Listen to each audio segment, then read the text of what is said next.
Thank you so much for coming. This is our annual meeting, which will follow this wonderful presentation by Bill Hogan, who is a historian from Brockton. I think he's lived his whole life in Brockton. Yep.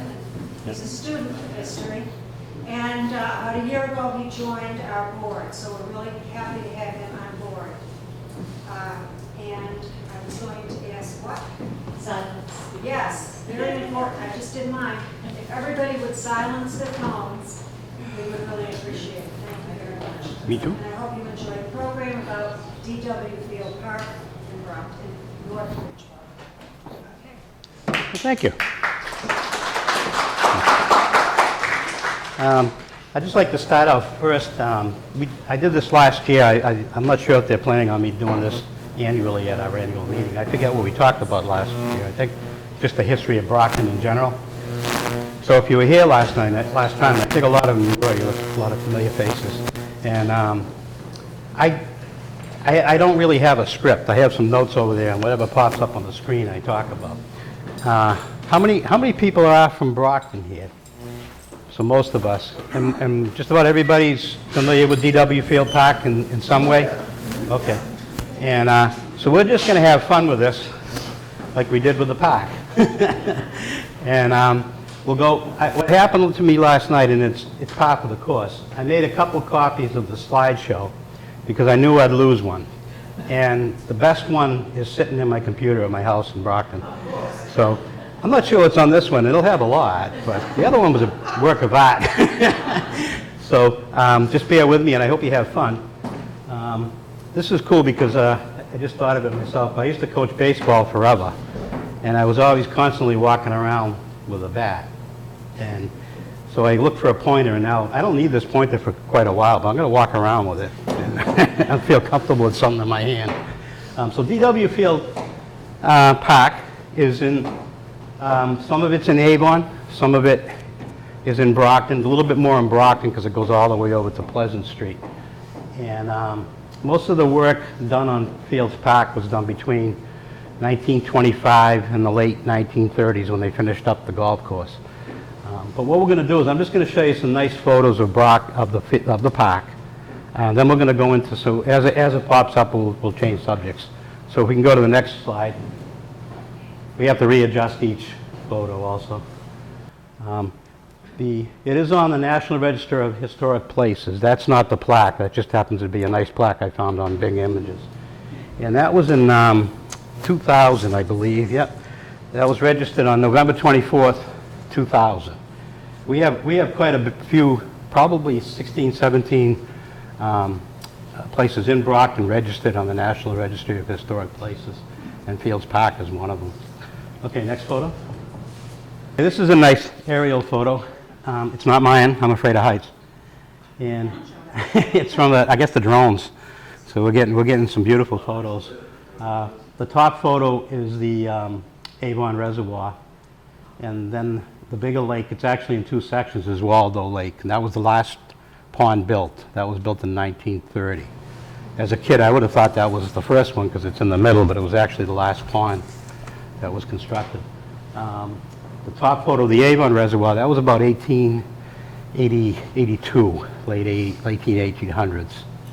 Okay, just to give you an idea of how beautiful the place really is. Next photo.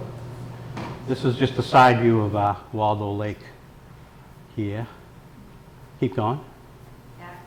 So Bill, not Yep. going to be able to enlarge it because every time I do now, I lose Okay. the arrow. Let's see. There we go. Okay, when I first saw this photo on Bing Images, I thought it was New Hampshire. I never thought it was Brockton, but it's actually Brockton, Lower Porter Pond, looking up towards Oak Street. And that's, the Tower Hill is in the background. You can't see the tower.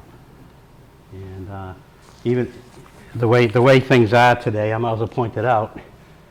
Somebody even had to put their mark on it, right there. That's whatever that means to the gangbangers or whatever. But this is an older photo too. Next one. And right across the way is the Fuller Craft Art Museum, opened in 1969. I'll get in a little more detail. I just want to give you an idea what the park looks like. Next one. That's an aerial view from the Tower Hill, looking down. Next one. And the golf course. I actually took this photo. That's because it looks so nice because the phones are just so good and made me look good. And this was last fall. Okay, next. Again, Tower Hill. Next one. This is the V. When you go into from the Oak Street entrance and you're heading towards Tower Hill, there's a V. You go right. That's where the one-way starts. You have to circle all the way back. The garden club, the Brockton Garden Club. I was hoping somebody was here tonight so I could give them some kudos. Every year they landscape it a little bit. Next photo. That's just a close-up of it. Next one. And this is Tower Hill, obviously. And again, the garden club put that flagpole up in 2004, fittingly on Flag Day. So this is somewhat recent. The park's never done. It started in 1925 with the roadways, but there's work going on constantly. Even this year, there's some things I'll touch on in a little bit. Can everybody hear me? Okay. Okay, next photo. So this is the National Flag Day, June 14th, 2004. Next one. And this is inside. You can barely read it, but it's inside the tower. It's a World War I memorial to the veterans from Brockton. Next photo. Okay, now we're going to get going a little bit. This is Daniel Waldo Field when he was very young. And before he built D.W. Field Park, he wanted to build another park on the east side of Brockton that would have went from Howard's Crossing, Howard Street in Brockton, all the way to Plain Street in Campello, at Campello Crossing. And it was they called it the Brockton Parks Plan of 1892. And what it did is it followed the sewer taking that was undergoing in Brockton at the time. And I'm a courier by trade. I had my own courier company, and I read maps, just for the heck of it. And I like to read maps. And we were working at Salisbury Park, and I'm reading the map, and I'm going, boy, a parkway right along downtown from Plain Street to I'm Campello, so I go Campello first. Campello to Howard Street, and I'm going, that would be great. And then a friend of mine tells me, do you know the D.W. Field had the same idea? So he says, you're kidding me. So he got me one of these books, and I'm reading it, and sure enough, he had the plan in there.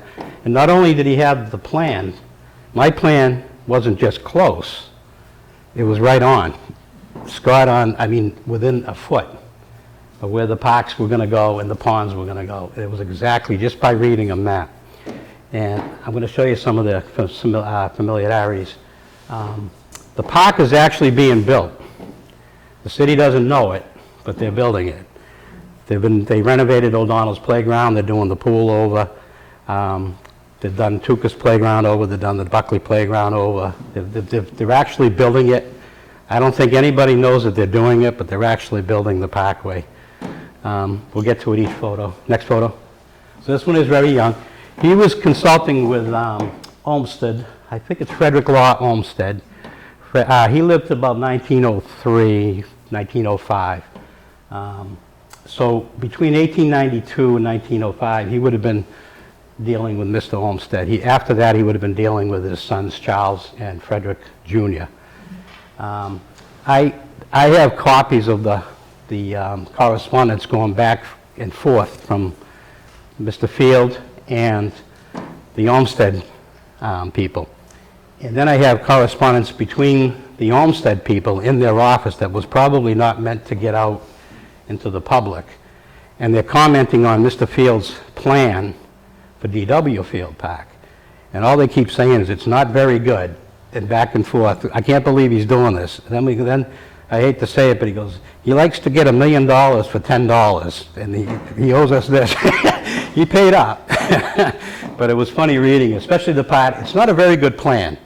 But Mr. Field didn't care, and he went through it. And then when it was done, they actually said it came out very, very nice. So that's Frederick Law. Next photo. So this is Campello Crossing. And it's the railroad crossing. That's where it comes from. Everybody's familiar with Plain Street. I think the railroad station's down that way. Campello Keep Oil. So that's where the southern border of the park was. Next photo. That's Campello Crossing also. So that station would have been like right here. This is looking northbound. Walkover complex would have been built right here. So this is what DW was looking at in 1892, all this open area. See it all the way up? There was nothing there. The factories weren't there. The railroad yards weren't there. Next photo. This is Howard Crossing, Howard Street. Here's the bridge. This is Spark Street over here, dirt road. So this is what he was looking at in 1892. This was 1894, 1895. This was the first project that was completed during the railroad. The railroad was always in grade level up until about 1896, and then they either elevated it or went under bridges, and it was completed by 1896. So the Howard Street Bridge was the first project finished. So as you can see, there was a lot going on in 1892. The sewer taking, the parkways, the railroad. Edison was wiring downtown Brockton. City Hall was being built. There was a lot going on in Brockton. Next photo. This is what I was referring to. The railroad on grade level. See, this is Crescent Street. This is Montello. This is Mattress Maker. So this photo is being taken from City Hall Tower, 1894. I had a whole collection, maybe 30, 40 photos donated to the Downtown Brockton Museum from the 1894 era. When I first saw them, I didn't think they were Brockton. I just looked through them, like, boy, that's nice. And then I finally said, it's starting to look a little familiar. And these are on cloth paper from 1894. Beautiful photos. I'll probably do some kind of a presentation on that collection that I received in the future, probably at the Brockton Library, or even here next year, who knows. This siding, excuse me, that's okay. That siding on the top of the photo is still there. It's still there. Yeah. This is a sewer cap, what do they call it, manhole cover? This is from 1895. And the whole parkway that he was trying to design on the east side of town was along the sewer taking. I went to the Gilmore School, and I must have went over this manhole cover 1,000 times. And 999, I skipped school one year in the 5th grade. And plus I was the president of the Little League down there, and I was always over there. And I must have walked over it, I don't know how many times. Somebody pointed out to me again, 1895, so that's still there. That's the park. That's part of the parkway. The Gilmore Schools, if you could see it, is up here. Next photo. And this is Salisbury Park here, off of Crescent. This is Hunt's Pond. That's Salisbury Lake. So this is what he was looking at in 1888, 1890, and 1891. So as you can see, the parkway is there. It's being built. It's not there anymore, the water, unfortunately. It's a park. Next photo. This is a bridge over Trout Brook, which is Salisbury Park now. That's where the lake was. But I want you to notice the DW Field look to a lot of the parks that were all over Brockton. They all have his footprint. He was a commissioner from 1892 park commissioner from 1894 till he died in 1941, I believe, and the chairman most of the time. So everywhere you go in Brockton, the benches look the same. They're changing them these days, but everything's DW Field. Next photo. Light fixtures at Salisbury Park. The bridge in the background. Next photo. There's the bench, Salisbury Park. They're everywhere down there. We did paint it. Next photo. This is actually on Plain Street. We call it the double bridge. And if you go to DW Field, you'll see a lot of double bridges over the lagoons and things. So this isn't DW Field Park. These are two of my buddies, my buddy and his wife, Laura, who's not here, who's supposed to be here, but they're not here. So this is the Plain Street Capello train station, to give you a perspective on where it is. Okay, and that's the Salisbury Plain River. Next photo. Any guesses on this one? We're going the other end of town. Is it Sons Road? No, you'll never get it because I tripped on it. This is Levitt's Brook near the mall. This brook leads into Ellis Brett Pond. And if Christie's Drive, I believe it is, and the assisted living home, this is being taken from that area. Yeah, I threw that in there to see so you could see the look. Next photo. This is Salisbury Pond at Salisbury Park. It's still there. This was a couple years ago when it rained every day in summer, and it looks like a golf course. There are fish in there. There's turtles. There's lots of geese. Fortunately, they're not in the photo. To give you an idea, and the Plymouth Street is over this way, and the pool, the Cosgrove Pool, is like right behind it. Next photo. This is Trout Brook, which is right next to the pond. Next photo. That's Salisbury Park today. And as you can see, the banks of the lake are still there. And it almost went flying. Inspector Clouseau. Over here is the Cosgrove Pool. This is the Potosi World War II Memorial. And O'Donnell's Playground is off into the distance. So you can see where the parkway is. It's becoming a parkway. Next photo. Okay, this is George Keith. When Mr. Field was drawing this up, he had help from George Keith, Frank White, Almquist, Frank Almquist. I think he's known as a pharmacist, a long-time pharmacist from Brockton. The Edgar Davis, we'll get to this in a second. We'll go in a little more detail. And a guy named Herbert Snow, who was the city engineer at the time. I wish I could find a photo and a little bit more about him. He's the guy that was driving the park systems back then. Field was financing it, but Snow was designing it, and he did a fantastic job. He was really somebody that should get a little more recognition here in Brockton. Snow Street on the east side is, everyone assumes it's named after George Snow, the snow clock, Snow Street. But I think Snow Street is actually named after Herbert Snow, because it follows the sewer line all the way to Forest Street in Campello. I'll show you some maps in a minute, but he was designing it along the sewer taking that was designed by Amos Glover, who was famous for designing the first in the world downhill filtration sewer system, and he was from Brockton. It was a model inland sewer system, where we don't have anywhere to really dump the sewage. It has to go, somewhere, but we don't want it just going out into the street. So he designed it where it went into they cleaned it inland, and then it went into at the time, Cowaset Brook, and off to the Dighton River, down that way. Next photo. So these are some of the venues that were built during the Brockton Park system. This is behind the Walkover Club.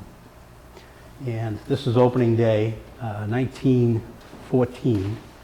And if you look in the background, people that are from Brockton remember the old gas towers on Grove Street. So you were looking northbound from the Walkover Club on Perkins Ave. This is Pine Ave, the hill. And on the other side of that is the Buckley Playground. So as you can see, the park was being built just by hap chance. It just happened. Next photo.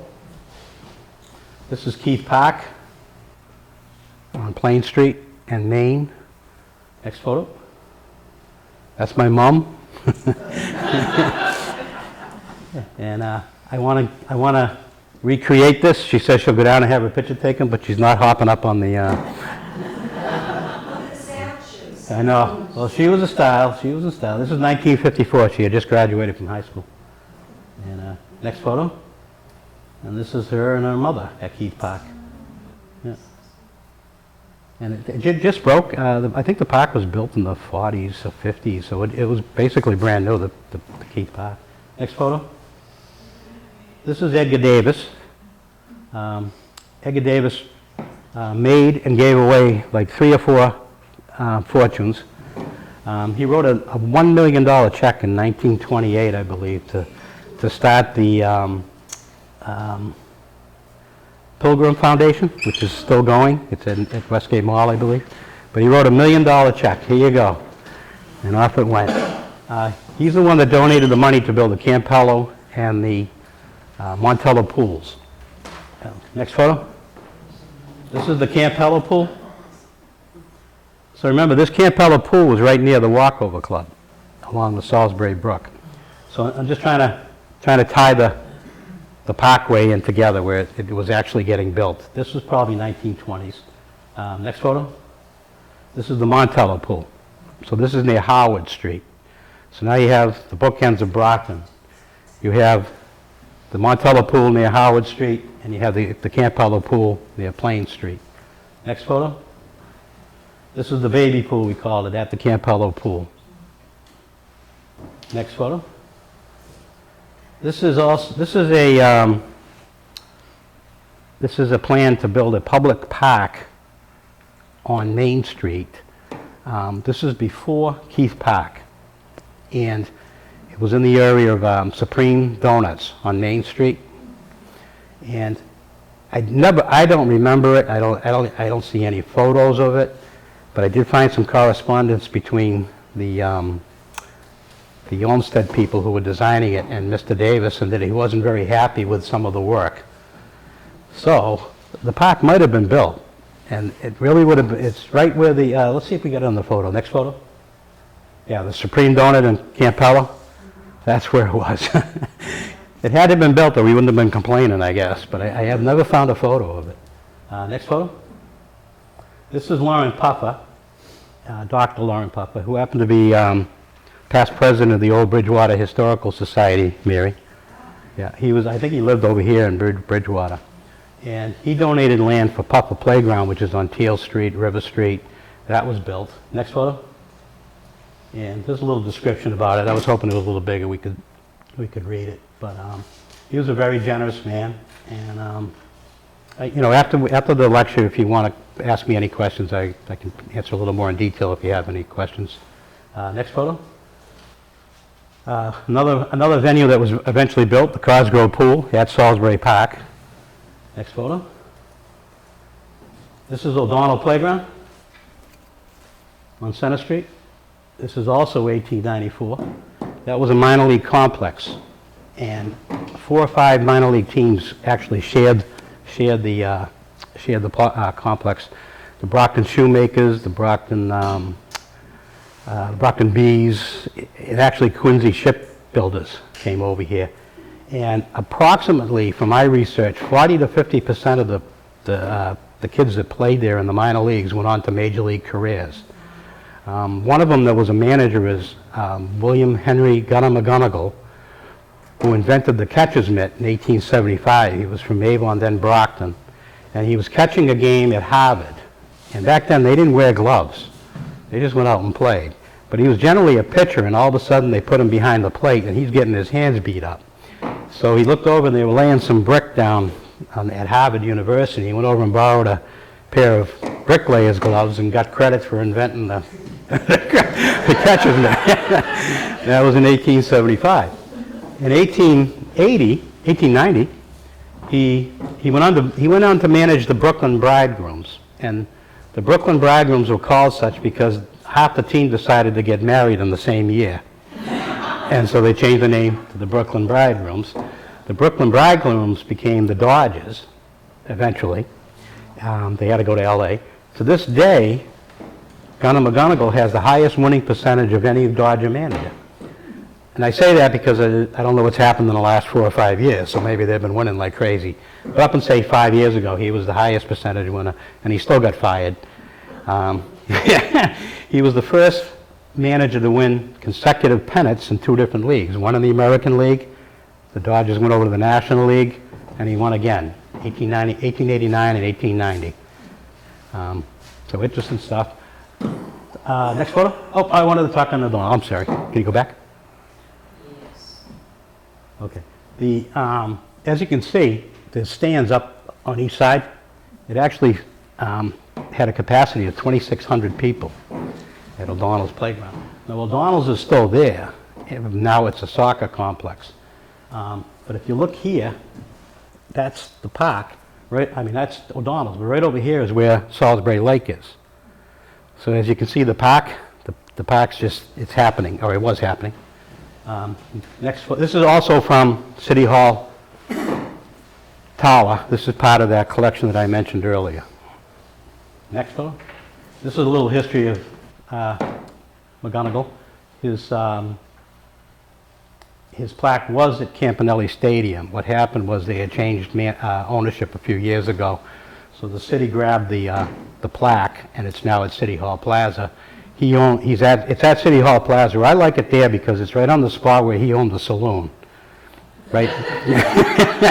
He was a colorful character. Next photo.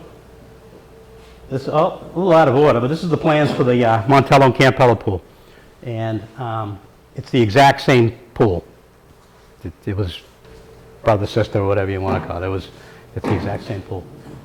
In the Montello area, Mr. Davis, actually had a plan for the Montello Park.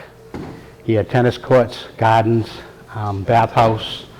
What else was built? Even a boathouse for the muck. Anybody remember the muck? And he had a bathhouse out there. The only thing I don't remember is the tennis courts. I don't remember those. Next photo. Oh, wrong field. Keep going. I've been waiting for that. Okay, now we're going to get to what we really came here for, this PW Field park. Okay, go to the next one. Okay, this is Rosa Field, his wife. This is Daniel Waldo Field. I do know, let's see, this is on the cover of the book, on the back of it, but it's in here. That's the photo. Now, Daniel was born, that's Olmsted. What do we do with it? He wasn't born.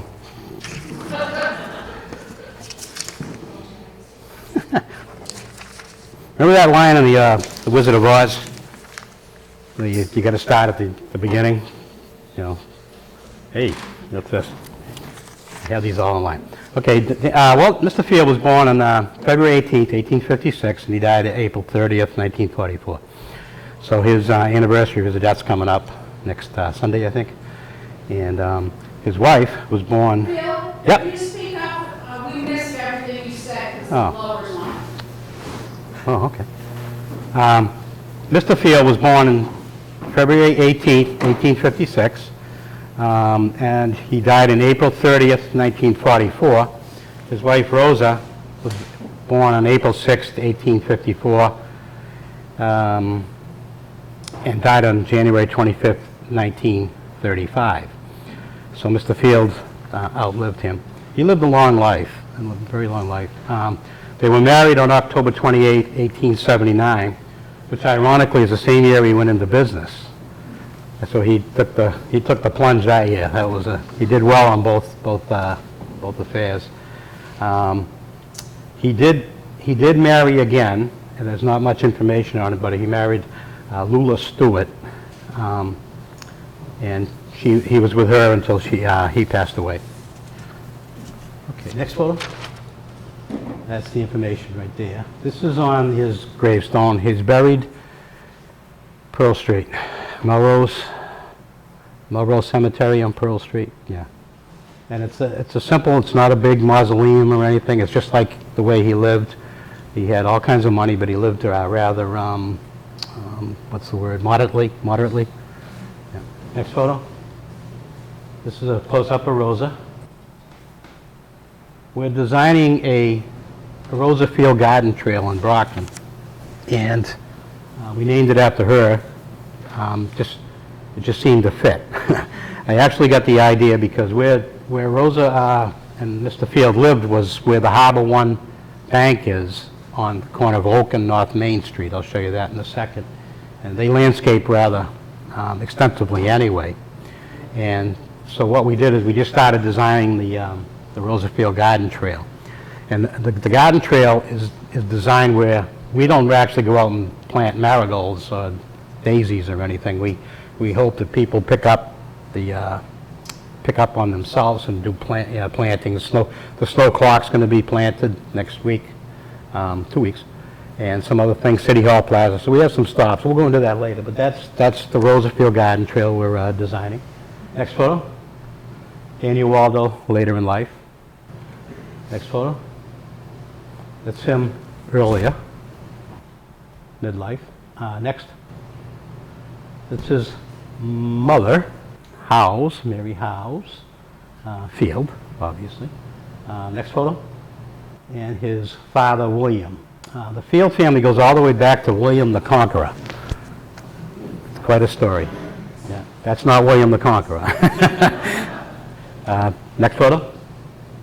This is where he was born in Brockton. And I don't know where it is. I'll find out someday. Next photo. This is his house on North Main and Oak Street. The Harbor One Bank is there. Next photo for a second. So that's what's there today. And back to can you go back? As you can tell, as far as the shoe barons go, this is like the servant's cottage right here. Mr. Field was very comfortable living there. He never wanted to move anywhere else. And for a time, he was the largest shoe manufacturer in Brockton before Keith and Douglas. He never reached that level that they did. They were the 1 and 2 in the whole country, world probably. But at the time, he was the #1 shoe manufacturer in Brockton up until about 1899, 1900. And that's where he lived, and that's where he wanted to stay. Next photo. Harbor One, yep. They're closing, by the way. There goes my landscaping. Next photo. He also had a place in California. This is the California Retreat. So as he got older, I guess he escaped for the winter time, and he went out to the California. Next photo. That's his doggy. And Rose is on the top right, and Mr. Field on the top left. Next photo. Okay, now why is that up there? Somehow, Mr. Field was on the charter committee for the Rose Bowl parade. How a guy from Brockton gets on the Rose Bowl parade committee, I'll never know. That's not downtown Brockton. That's wherever they do the Rose Bowl parade. I thought I'd throw that in there. Next photo. He also financed Captain Cook's expeditions, the whaler. I think he was out of New Bedford. I'm pretty sure he was. In the book, it's funny. It didn't work out the way he thought. He ended up losing money, and he said, "Oh well," and he moved on. Next photo. That's the ship. Stuck. It's stuck. them a long time.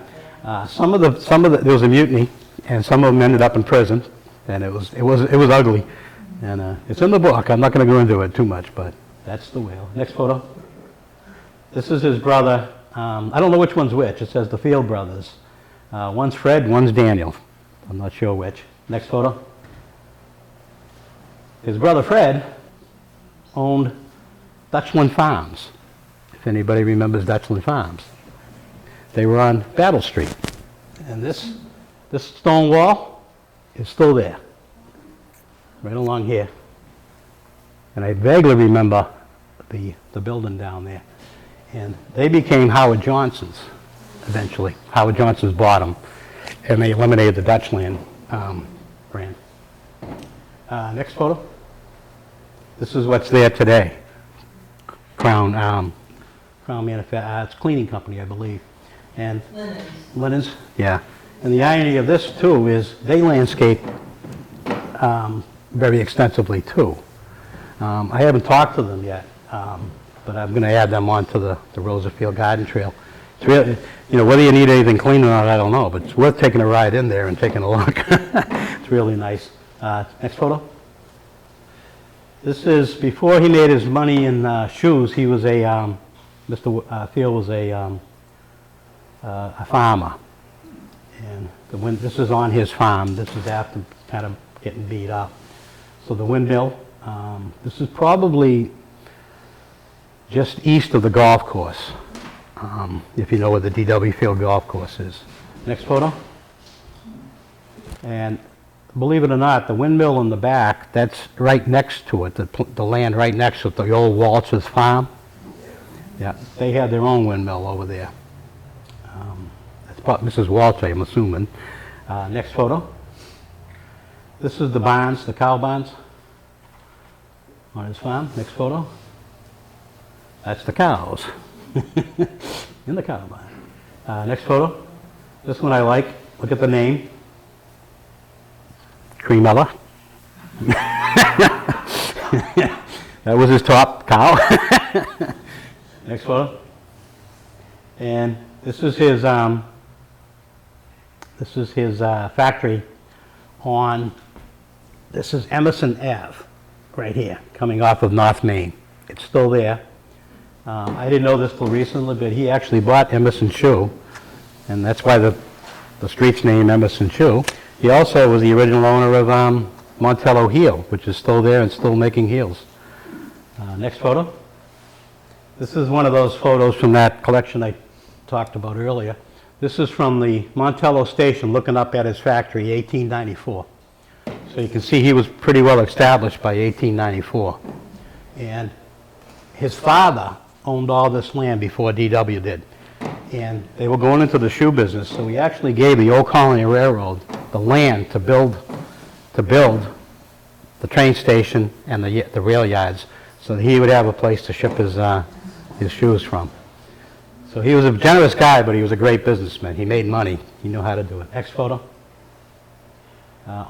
Before the park, we're getting into the park now. He originally had teepees, log cabins. He had a game preserve that he was trying to build. They say he was a teetotaler, but I read I think he had some pretty good parties in the cabin. Reading between the lines. It was a very popular place, he said. Next photo. This is the deer, part of the game preserve that he was trying to build. And these, if you noticed back, the name of the cabin was Virginia. The cabin's name was Virginia. These deer were imported from Virginia. And supposedly, this is the start of the deer from Brockman South all the way to the Cape. Because they didn't stay on the preserve. They didn't read the fine print, I guess, and they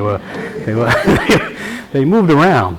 And so some of the deer you see on Route 6 when you're driving down Hyannis, they might have came from Virginia here.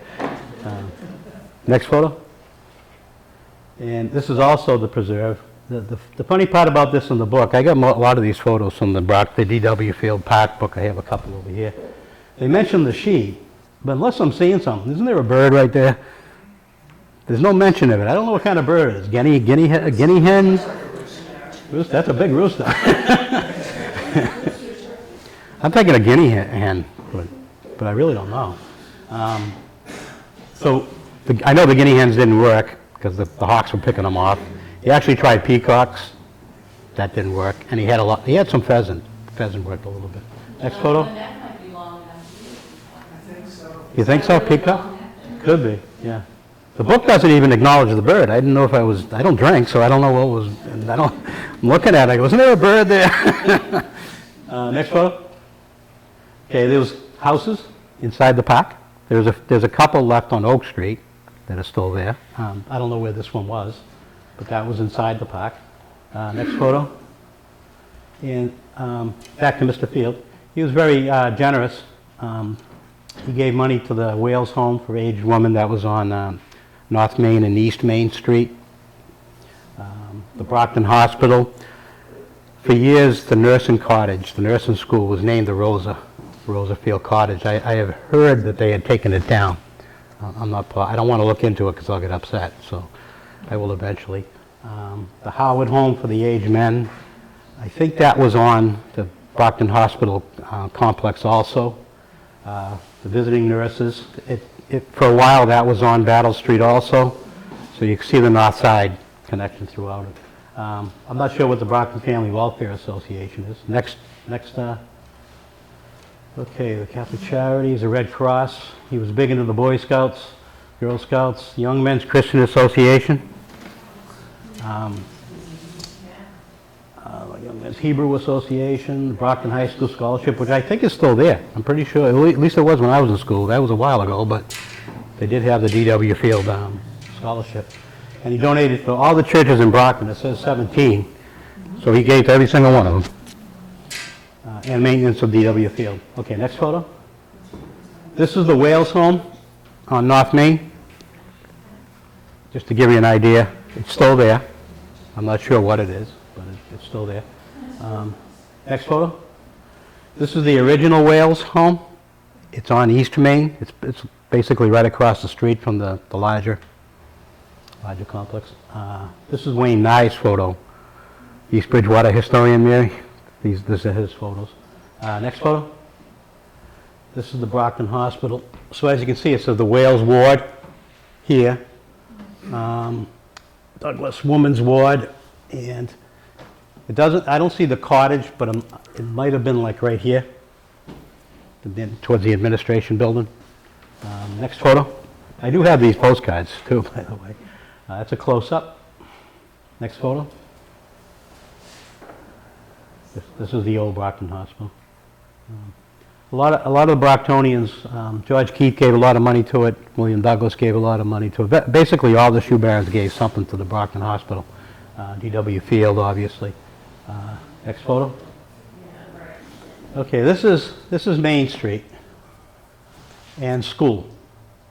Okay, there's an empty lot here today, and that's where the Y was. See it right there? That was the original YMCA, right in front of City Hall. Next photo. Okay, we did a little research. This I'm going to enjoy. Now we're into the maps. Next photo. Okay, we'll go back. I mentioned this earlier. This is the Avon Reservoir. This is this is Lower Porter. Yep, Lower Porter Pond. And this is Battle Street, right here. See it? Okay, this is Oak. So all this open area, as you can see, no, it's not into scale. This is a bird's eye map drawn by hand. And over here, there's a pond. And that is Oak Ridge East and Oak Ridge West Street today. There's all houses. But back in 1888, or 1898 rather, there was a pond there. I don't remember it. But as you can see, the dam right here for the reservoir, none of the ponds are there. This is Salisbury Brook. Right here. I think this is Surlis Brook. Yeah. Okay, next photo. Here's a close. This is a little better one right here. So the first three ponds were Cross Pond on Pleasant, which I believe is the only natural pond in the city of Brockton. Any other ponds in Brockton of any size, Flag Pond, Howard's Pond, Leach's Pond, Salisbury Lake, were dammed up. They were man-made. I can't find, the only one that I can find any evidence that it was possibly here naturally was the Cross Pond. So we have Cross Pond was the first pond, late 1700s. There was a mill pond also. There probably was a dam, because I think I remember a dam over here on Pleasant Street. But that was more for Ellis Brett, the fishing hole. And the Cross Pond is probably the only natural one. This is Lower Porter, no Howard Porter, no Upper Porter, no Waldo Lake, no 30-acre pond, and then the reservoir. So as of 1898, you're only looking at 3 ponds at Fields Park. He hadn't even started building it yet. Next photo. Okay, this is interesting here. This is a 18, I think it's 1850. Yes. 1850 map, yeah. And again, it doesn't show the reservoir. The reservoir isn't there yet. This is Stoughton. Stoughton, before there was an Avon, there was Stoughton, and it was known as East Stoughton. And then later, 1890 or so, it became Avon. So the Avon Reservoir was not there. This is Salisbury Brook. This is Lower Porter. This is that Cross Pond that I had mentioned. The story here is this X right there. That's a symbol for a dam. And this was the Easton Dam. This is a cool story that I just stumbled onto a little while ago. And as a kid, I had heard reference to an Easton Dam at Fields Park. But it was on the eastern side of the park, so for all these years I just thought it was eastern, as in the direction. But it's actually named Easton after a man named James Easton. And he lived right there. Okay? He was born in Middleborough, and he fought in the Revolutionary War. He was Indian and black guy and an Indian. He was a free slave. He wasn't a slave ever, actually. Free man. And he came to North Bridgewater after the war. And during the Revolutionary War, he wasn't a shoe clerk or somebody that was like the maintenance man or a janitor, no insulting janitors.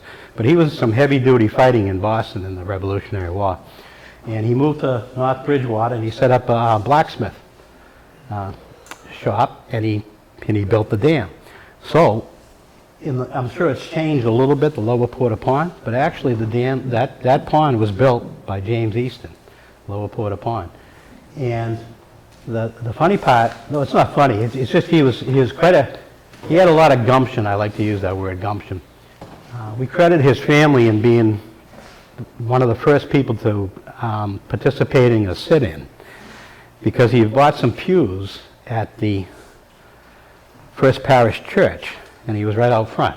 He had some money. He was a pretty good blacksmith. Everybody came to him. So he bought these pews. And then they decided they were going to kick him out. Not out of the church, but out of the front row. And he wouldn't leave. So he sat there with his whole family. And X amount of hours later or whatever, they, okay, you can keep it there, Mr. Easton, and he stayed right there.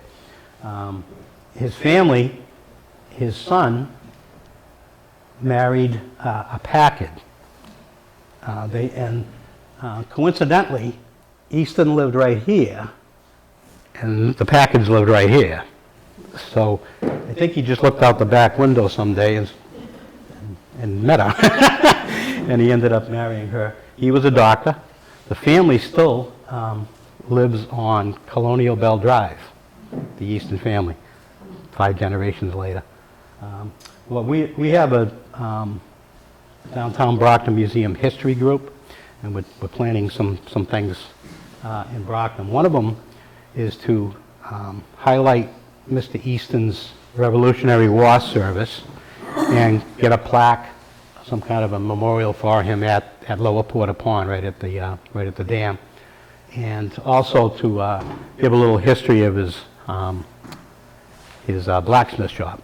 He was like the best of the best. He was a great blacksmith, and he was driving the people in Brockton crazy because everybody from Boston and Rhode Island was coming up and doing work with him. And they wanted to run him out of town, and he wouldn't leave. So he had a great life, though. He did. He was an interesting man. Okay, I just wanted to point out the other ponds while we're here. Cross Pond. But down here is that earlier, the Salisbury Park, right there. So see what Mr. Field was looking at during the original park? This is where the high school is today, the old high school on Warren Ave. This is West Elm Street. So this is Howard's Pond and Leach's Pond. This is Keith's Pond, which is behind today's library. Any questions on that? See they're all man-made. You can see the X's. Well, you may not be able to see them, but they're there. Next photo. This is way back, 1854. So this is where I get the original cross pond theory. There's nothing there. That's Fields Park. There's no ponds whatsoever until you get down to Pleasant Street. Next photo. Here's a close-up of the Easton Dam, Packards. One of his friends actually was Ellis Brett. If you remember the pond, named after Ellis Brett. He was a neighbor. Next photo. This is Lower Porter. I don't think this is the dam, but this is where the dam probably was. I think this was built, afterwards. That house is still there on Oak Street, so we're looking northbound. And this is where we want to put right over here. We want to put the plaque and some kind of placard telling the history of the dam. Next photo. I changed it up a little bit. This is on the other side. I'm not an engineer, but what I've seen from dams is a pond will be dammed, but the dam will be like beyond a street. It won't be right where the water backs up. Somehow they engineer it where the dam is like 100 feet below the water, and then the water backs up. So very well, the dam could have been over here. You follow the geology, not the geology, geographic. So this is looking up at Lower Porter Pond. This is 30-acre pond. Next photo. Here's D.W. later in life. When he was 80 years old, he wanted to build what he called Flag Park. 80-something years old. Again, back to the correspondence. I have the copies. He wanted to get started when he was 83. That's when he started. And the Olmsted people thought he was crazy. He goes, he's already 83. He wants to get started today. So they tried. So they were designing Flag Park. Flag Park. Next photo. Oh, well, Flag Park is Brockton High School today. This is just some photos of the park when they were built. This is not Oak Pond. Avon. I'm not from Avon. Avon Reservoir. Central Street. Yeah. Does anybody recognize that? Yeah. Next photo. This is they call Birch Point. Because there's britches there. Next photo. The reservoir again. Next photo. This is looking up at the tower. Now the tower wasn't built in the 1920s. So this is Upper Porter Pond. So Upper Porter Pond was already in place before they built the Tower Hill. Next photo. This is looking down at Oak Street, right here, which it would eventually be anyway. And this is the construction of the golf course. So we're looking 1920s. Next photo. This is D.W. Field right here. I'm assuming he's watching the construction of the golf course because this photo's in the golf laying, it's hanging in the golf course. Next photo. That's just a close-up of him. It looks like the hill, the Tower Hill, near the golf course to me. Next photo. This is the Pleasant Street entrance. Next photo. Oak Street. That hasn't changed much. Next one. That's what it looks like today. Next. This is the little lagoon north of the reservoir. And a little fishing hint, especially this time of year. All the bass come into this cove to spawn. They all spawn in here, and then they go back to the big, so if you drop a line in there today, you got a very good chance of a bass attacking your bait. Next photo. This is the dam back to the Easton Dam. See the tower in the background? Next photo. Oh, doubles up. Next one. Close up. Next photo. This is they call it Heartbreak Hill. I used to run DW Field, and it was 2 miles around. This is where, after a few tries, I decided to start there instead of ending here and going up the big hill. And went down. And, I used to meet Marvin Hagler a lot. He used to run there with his entourage. There must have been 30 of them running. And, but he would do like 8 to 10 miles. I did too. Next photo. Again, looking back. Next photo. This is the drought. If everybody remembers 1960 drought. And yeah, I do. I actually remember this. And so this is the reservoir. And if you, again, another fishing hit. If you can remember where the water is today, that's where the fish are, because that's the deepest part of the pond. That's where they sit. And you're not supposed to fish the reservoir, but anyway. Next photo. This is Upper Porter. Next. This is a recent photo somebody added to my Facebook group. So feeding the ducks was very popular. And then I brought some bread in case anybody wants to stop by on the way home. That's illegal there too, though. Don't tell them Bill Hogan told you that. Whatever you do, don't fish and feed the ducks at the reservoir. Next photo. This is, I'm assuming this is opening day. I generally remember it being like in early April. And every year my father would bring me to the village and would get some chubs out of the bait store down in the village, and would head to the Fields Park, and like half of Brockton would be there. It was always drizzly and rainy and cold, and nobody ever caught a blessed thing. We never caught anything. The following year, we were all back. And that's what we saw in the 60s and 70s. The people, we would be lined around Upper Porter. I think they threw in like 50 rainbow trout that were probably about this big. And they probably froze to death when they threw them in there. And they threw them in, and I think I saw one maybe when I was an adult. Somebody finally caught one. But every year, the city of Brockton would be back in Upper Porter, and we'd all be fishing, and maybe one fish taken out in 10 years, possibly. But we came back year after year after year. One of the worst things to do was get rid of that opening day. You can fish anytime you want during the year now, and it took the fun out of everybody showing up on that one day. And then then you went home and paid your taxes. Next photo. That's my mom. Again, she shows up a lot. My mom and her mom took a lot of photos. So this is my mother, my Aunt Joan, my Uncle Michael, and my Aunt Jeanette, all with us still. This is Fields. This is, I'm pretty sure that's Oak Street. I think that's the bridge over Lower Porter. Next photo. Oh, that's them again. I didn't know I had two of them. My mother must be taking the photo. That's the tower. Next photo. Beach ball. I couldn't find a beach ball, so I brought one of these. So next time I do this, I'm bringing a sled and a toboggan and skates. I'm going to do like all the props.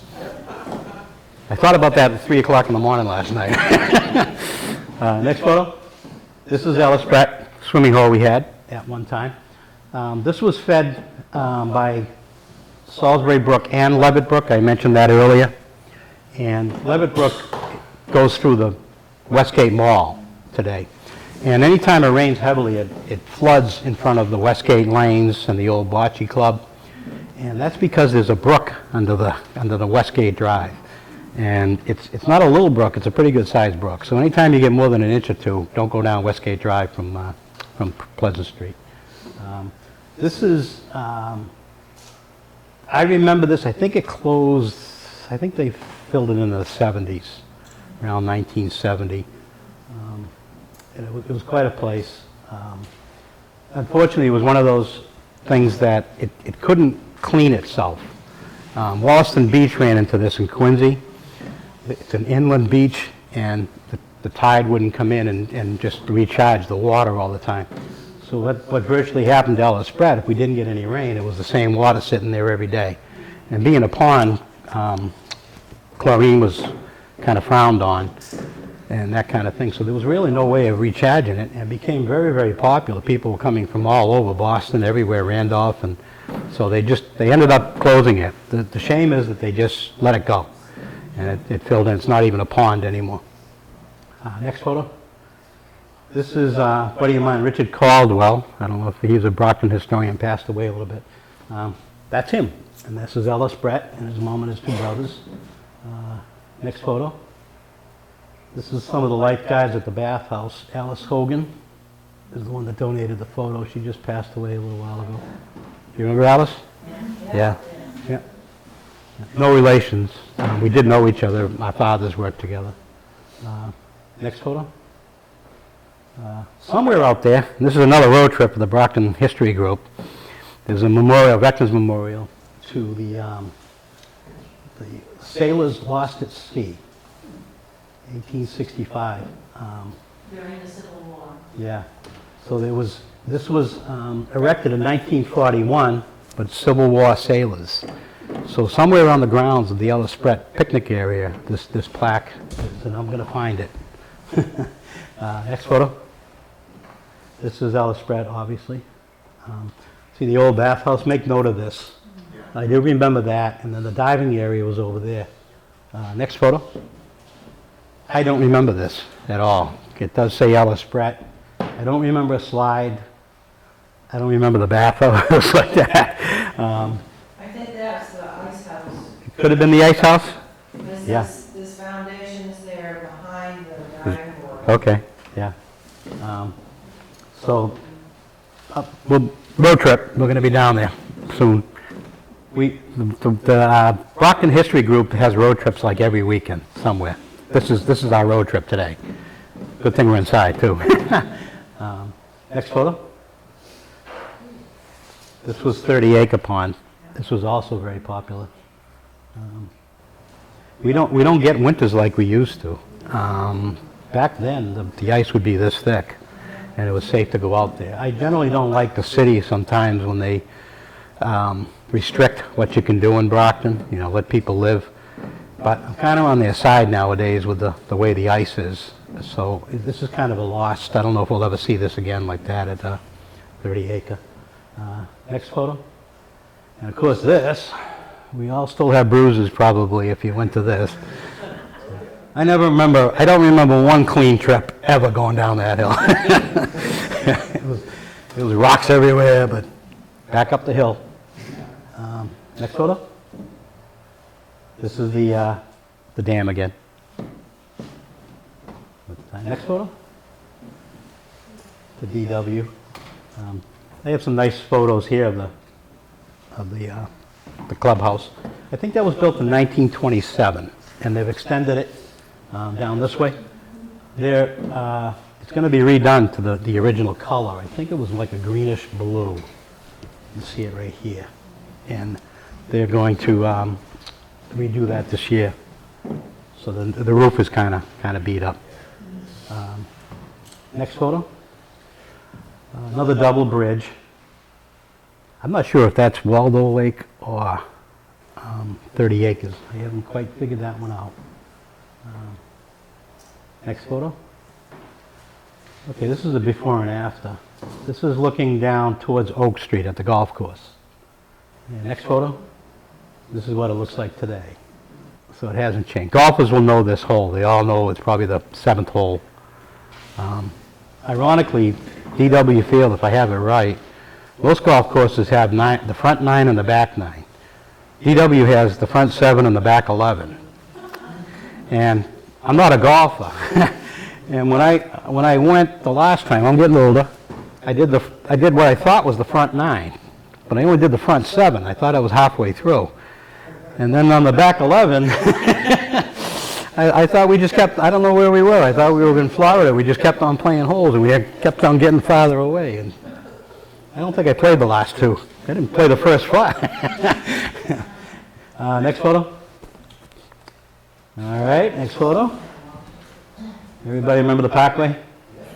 And the Walsh's ice cream? It's still there, but I think it's the college. Fisher College today. Yeah. That was Walsh's ice cream was over this way in the back. That way. Next photo. And some random photos here. This is Eddie Poole photo. Some of the things that we had barbecue pits. We had picnic tables everywhere.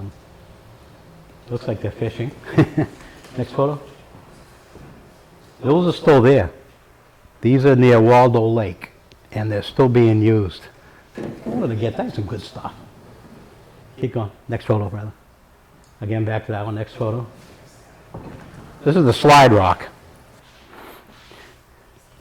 As a kid, I thought it was up here. Slide rock's about that big. When we went there, that's where we went, to the slide. We're getting in line. Right over here. Jump down. Still there. Next photo. That's us. I'm here. Are you there? I'm right there. I'm always looking at something else. Well, what's going on around here? See them bringing in some black label right over here for the cookout. It's my father, my mother. This is the Cobb family, Mrs. Cobb. That's my first date right there. We were both 3. Next photo. My father, a little few years later, my brother. Next photo. The fishing trip. Next photo. I got one. I went down to a fishing last year to try to recreate the scene. That's the rock. I took one look at that at 64 years old, and I said, I'll come back next year and we'll see how I feel. I was going to climb up there. No way. Next photo. Next photo. That's the old man last year. That's the same sunfish. He was still there. Next photo. There was weddings at Fields Park. This is the Mitchell family, David and Gloria. Gloria's maiden name was Leonard. Next photo. That's the wedding party. Next photo. I was hoping they were going to be here today. They didn't show up. This is my buddy Ken and his wife Laura. They just got married 2 years ago at Tower Hill. Yep. And they don't know I have the photo, so maybe it's good they're not here. Next photo. That's Salisbury Park. My aunt's wedding. My father here, and my mom down. Where'd she go? Right there. But again, back to the Salisbury Park thing. Next photo. This is what I wanted to get to. This is Flag Pond, where the high school was built. And this is what D.W. Field Park was looking at when he wanted to design a park at the Brockton High. So next photo. That's what it looks like today. Next photo. And the point I want to make is they told them that it couldn't be done. That the park could not be built at Flag Pond. There's no possible way you'll have recreational venues at Flag Park. So let's just go through the next few photos. There's one. There's another one. There's another one. Look at the people. Another one. That's the rink. He had ice skating rink planned. It can't be done. The city told him it can't be done. Keep going. Goal. Soccer. The Little Red Schoolhouse. Even a big, huge concert. That is Brockton. That's Brockton High. Golf course. You can go real quick if you like. This is at the golf course, the city seal. The Liberty Tree. The reason I bring that up is there's a section of the Liberty Tree growing at the golf course. We can't kill sycamore trees. The one that they try to tear down on Hill Street, it's growing back. It's about 20 feet high. That's the Brockton Library. That's a slice of it. Keep going. D.W. Field. Keep going. I took that shot too.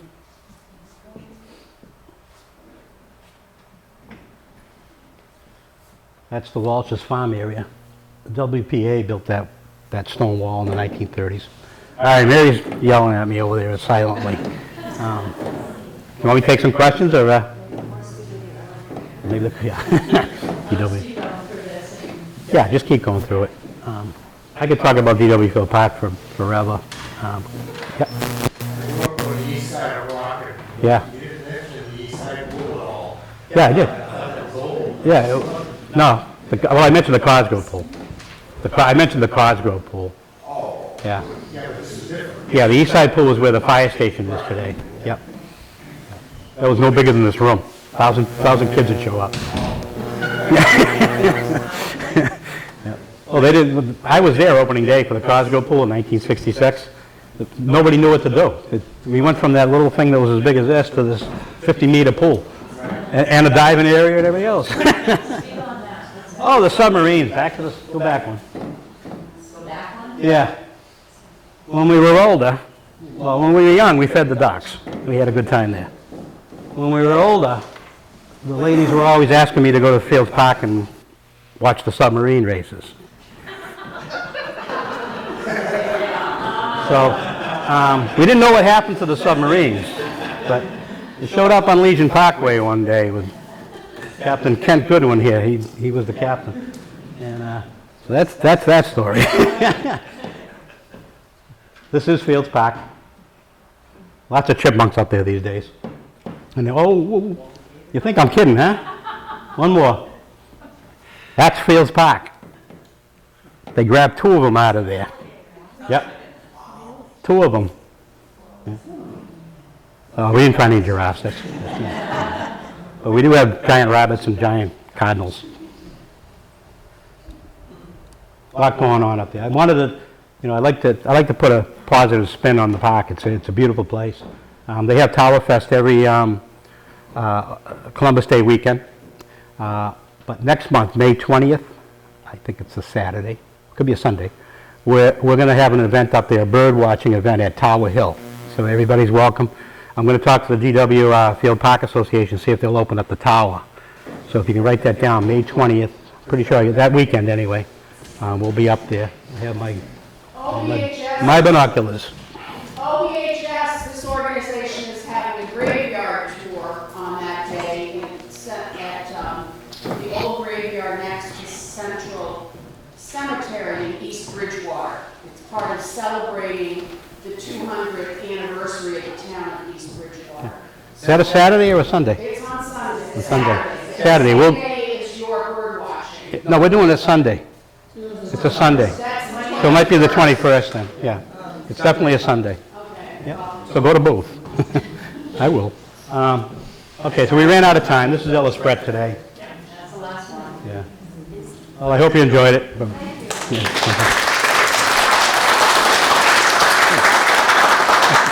And we have, okay. I just wondered where DW's shoe factory was. Emerson Ave, right off of North Main, Montello area. Try to give you a landmark. He started on Ward Street downtown, actually, in somebody's cellar, 1879. But then he moved out quick. He was a quick learner. What else is up that way? Beyond the Clock, about a half a mile beyond the clock, maybe a mile on the right-hand side. It's still there, Montello Hills. His office is the way he left it. The owner of Montello Hill left the office the way that Mr. Field had it. Yep. Thank you, Bill. We have refreshments, and our meeting is open to the public. We're electing our officers. One more question right back there, Howard, for the question. Yep.